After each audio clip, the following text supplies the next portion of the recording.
Australia में रहने वाले इस परिवार के पास सब कुछ था, बस शांति नहीं थी। पति पत्नी और उनका 4 साल का बेटा। ऑस्ट्रेलिया में रहने वाले इस परिवार के पास सब कुछ था, बस शांति नहीं थी। आए दिन झगड़े होते थे। एक दिन झगड़ा इतना बढ़ गया कि पति ने अपनी पत्नी की गर्दन दबा दी और तब तक दबाता रहा जब तक उसकी मौत नहीं हो गई। पत्नी की मौत के बाद उसके शव को कूड़ेदान में फेंककर कार में लाद दिया। वीडियो आगे बढ़ने से पहले आप लोगों से छोटी सी रिक्वेस्ट है, इस वीडियो को लाइक और चैनल को सब्सक्राइब करें।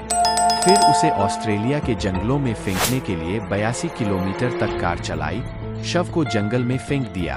कुछ दिन बाद आरोपी भारत लौट आया।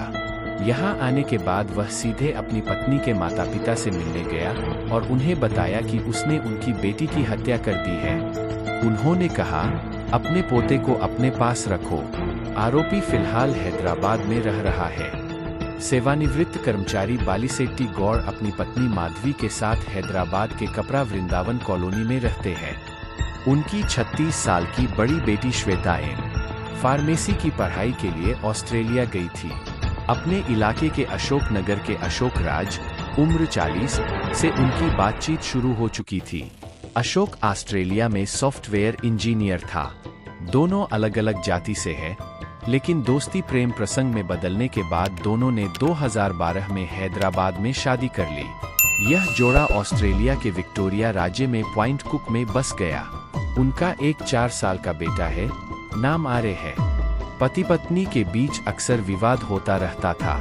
श्वेता ने आखिरी बार अपने माता पिता से 5 मार्च को ऑनलाइन बात की थी।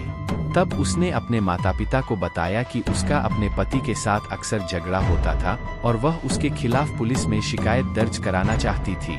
5 मार्च की रात दंपति आपस में झगड़ पड़े। अपने गुस्से पर काबू न रख पाने पर अशोक राज ने श्वेता की गर्दन जोर से दबा दी और वह सांस नहीं ले सकी और मर गई।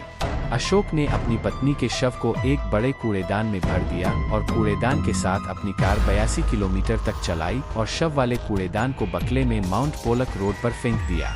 9 मार्च की सुबह अशोक राज अपने बेटे आर्य के साथ ऑस्ट्रेलिया से अपने ससुर बालीसेट्टी गौड़ के घर पहुंचे। यहाँ आकर उसने अपनी पत्नी के माता पिता को बताया कि उनके बीच झगड़े के बाद उसने श्वेता की गर्दन दबा दी, जिससे उसकी आकस्मिक मौत हो गई। बालीसेट्टी गौड़ अब किसी तरह अपनी बेटी का शव भारत लाना चाहते हैं। उन्होंने कहा कि अशोक राज नहीं चाहते थे कि उनका बेटा अनाथ हो जाए और उन्होंने हमें बताया कि वह ऑस्ट्रेलियाई पुलिस के सामने आत्मसमर्पण करना चाहते हैं। मैं संबंधित अधिकारियों से अनुरोध कर रहा हूं कि वे हमारी बेटी के शव को हैदराबाद लाएं और हमें सौंप दें। कृपया मेरे पोते के साथ न्याय करें। वहीं इस क्षेत्र के विधायक बंडारी लक्ष्मा रेड्डी ने विदेश मंत्रालय और केंद्रीय मंत्री जी किशन रेड्डी को पत्र लिखकर मृतक के शव को हैदराबाद लाने के लिए आवश्यक कार्रवाई करने का अनुरोध किया है। विक्टोरिया पुलिस ने भी अपनी वेबसाइट पर जारी बयान में श्वेता की हत्या की पुष्टि की है। बयान के मुताबिक एक पुलिस दस्ते को ऑस्ट्रेलिया में विंचेल्सिया के पास एक शव मिला। पुलिस इस मामले में आगे की कार्रवाई का इंतजार कर रही है।